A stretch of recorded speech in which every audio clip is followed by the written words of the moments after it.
To just give you a background, ito pong magsasalita, he suffered yung tinatawag na exfoliative dermatitis secondary to psoriasis vulgaris with psoriatic arthritis. Join us in welcoming Mr. and Mrs. Mario and Ludi Raimundo. Ang asawa ko po kasi siya po ay fireman, man in uniform, so alam naman po natin hindi na dapat ipagtanong kung ano ang kanilang lifestyle. Kagaya po nung ipakikita namin sa inyo ng mga pictures niya before siya magkasakit. Ayan po siya kasama yung 4 sa aming 6 na anak. Heavy built po talaga ang katawan niya. 89 kilos po. Ayan po siya sa gitna. Siya po ang fire marshal noon sa Giginto, Bulacan. Yan pong pictures na yan ay taken bago siya nagkasakit. Noon po yung June 12, 2001.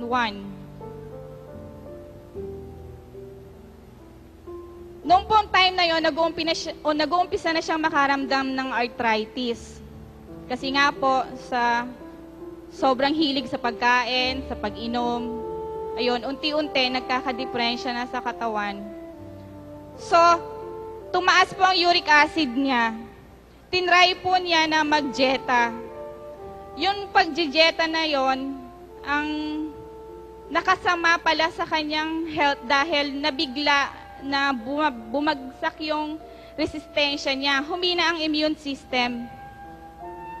Kaya po, common na sa dugo nila yung psoriasis dahil may auntie siya at may kapatid na may psoriasis. Lumabas din po sa kanya yon. Ayan po siya, yung pictures na yan, taken ng February 2002. Nagmula lang po yan nung nagkaroon siya ng sugat dito sa noo, September 2001. Doon po nag-umpisa na kumalat sa ulo hanggang sa buong katawan. September to February, in 5 months time, lumala po siya ng ganyan. Dahil sa sobrang hina ng resistensya ng katawan niya, hindi na nakayanan ng immune system niya yung pagkakaroon niya ng psoriasis. Noon pong time na yon, lahat ng mga kaibigan namin na gustong makatulong dahil nakita na ang kalagayan niya parang hopeless na. Sinasamahan po kami sa mediko, sa ibang dermatologist, sa iba pang doktor na alam nila na baka sakaling makatulong. Pero lahat po na yon sa pagpupursigi po namin na mahanap talaga yung makagagaling sa kanya. Kasi kahit po ganyan ang kalagayan niya noon, hindi po nawala sa puso namin yung pag-asa na meron pang kagalingan yung karamdaman niya. Deep in our hearts, alam namin na pagsubok lang yung aming pinagdadaanan. May purpose kung bakit dinaranas namin iyon. Hindi lang namin alam kung hanggang gaano katagal. Then, nagkataon po na yung isang kaibigan namin na kasamahan niya sa trabaho, may kagrupo po yon sa ME na nagpo-forever na po siya at meron bayaw na gumaling din sa sakit na psoriasis. So, sinamahan po sa amin yon, isang gabi dumating sila.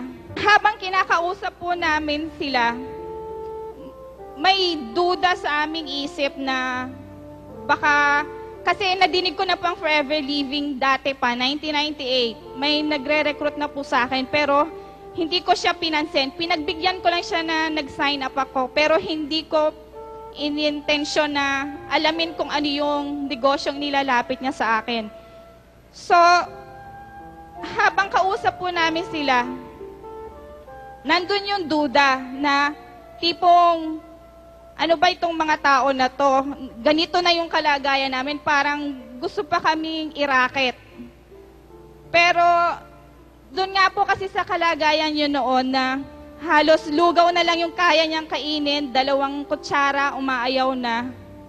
After 4 days po na pag-oobserba namin sa kalagayan ng asawa ko na noon ang sabi ng derma namin ay kailangan na siyang ma-confine dahil na-dehydrate na.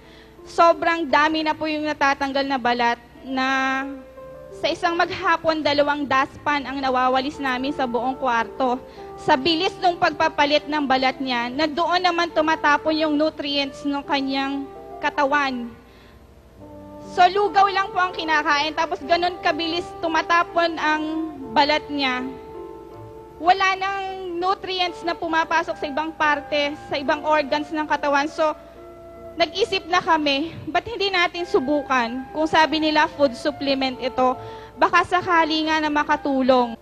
After nung 1 litro na nainom niya, nakaramdam na po siya na ginanahan na siyang kumain. So tinuloy-tuloy po namin yung pagbili ng products at pag-inom niya hanggang sa maka-1 buwan, nakakilos na po siya ng kusa niya. Kasi nung datnan po kami nila Tita Huling noon, tinutulungan ko siya na ikilos ang kanyang kamay, sinusubuan, itinatagilid, ibinabangon, binibitbit sa kilikili para makatayo siya. Alalay namin ng mga anak ko para makalakad.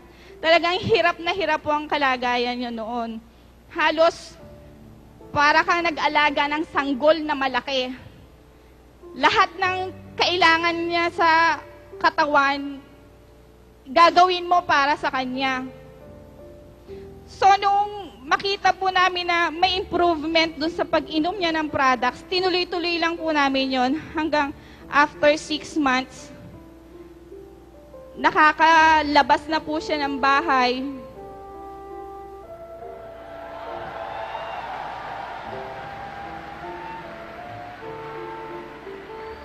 Kuminis na po ang kanyang katawan. Yan pong picture na yan ay kinuhanan sa hotel doon sa Apari. Nakarating po kami doon ng December na siya ang nag-drive all the way back and forth.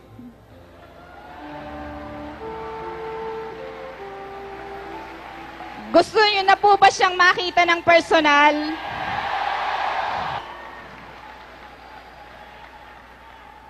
Ito po siya, si SFO3 Mario Raimundo.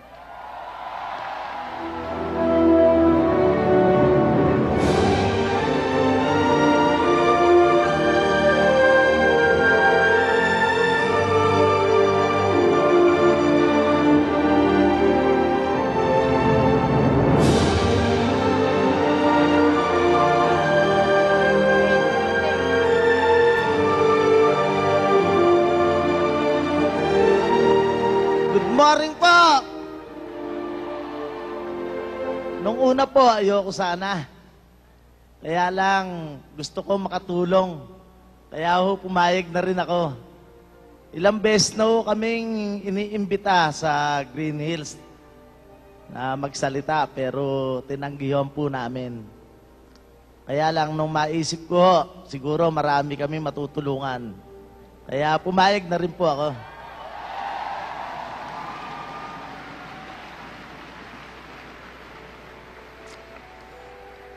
Grabe po talagang product ng Forever Living. Isipin nyo, sa tingin nyo ba, gagaling pa ako? Nakita nyo yung picture, siguro, hindi na, no? Kung ang iba, masisiraan na ng loob. Pero kami, hindi.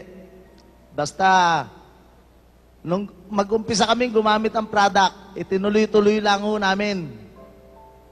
Hanggang sa gumaling ho ako, heto na ako ngayon. Gusto po naming pasalamatan unang-una ng ating greatest upline sa taas. Salamat po, Panginoon. Hindi lamang pala para sa amin sarili yung mga dinanas namin na pagsubok na yon, kundi ginamit din pala kaming instrumento ng Panginoon para mamulat ang maraming tao.